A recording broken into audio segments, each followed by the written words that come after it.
প্রিয় দর্শক, আসসালামু আলাইকুম।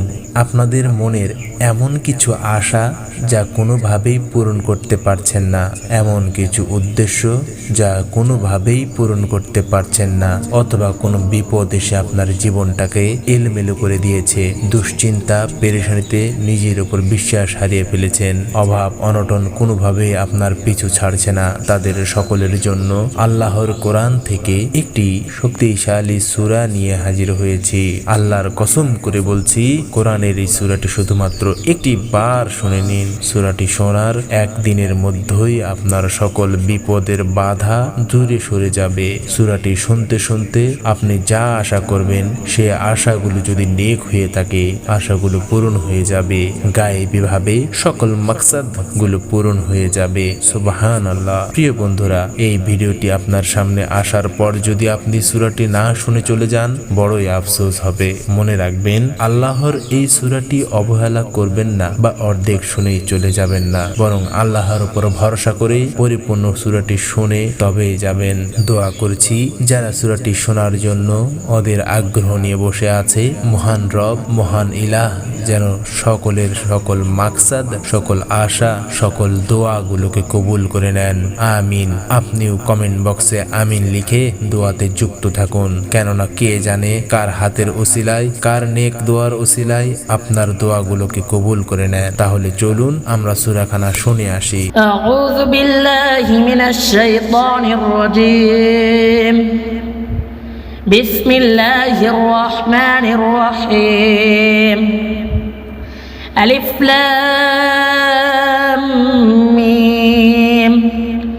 ذلك الكتاب لا ريب فيه هدى للمتقين الذين يؤمنون بالغيب ويقيمون الصلاة ومما رزقناهم ينفقون والذين يؤمنون بما أنزل إليك وما أنزل من قبلك وبالآخرة هم يوقنون أولئك على هدى من ربهم وأولئك هم المفلحون إن الذين كفروا سواء عليهم أأنذرتهم أم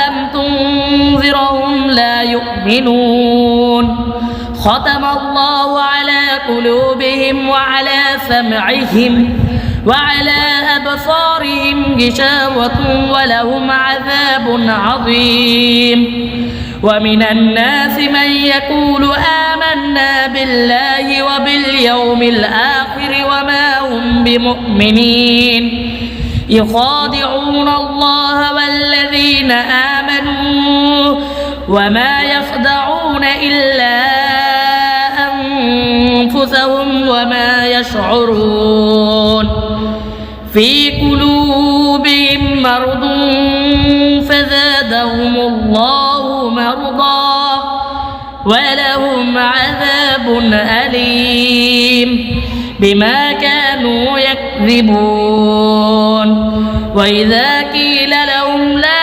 تفسدوا في الأرض قالوا إنما نحن مصلحون ألا إنهم هم المفسدون ولكن لا يشعرون صدق الله العظيم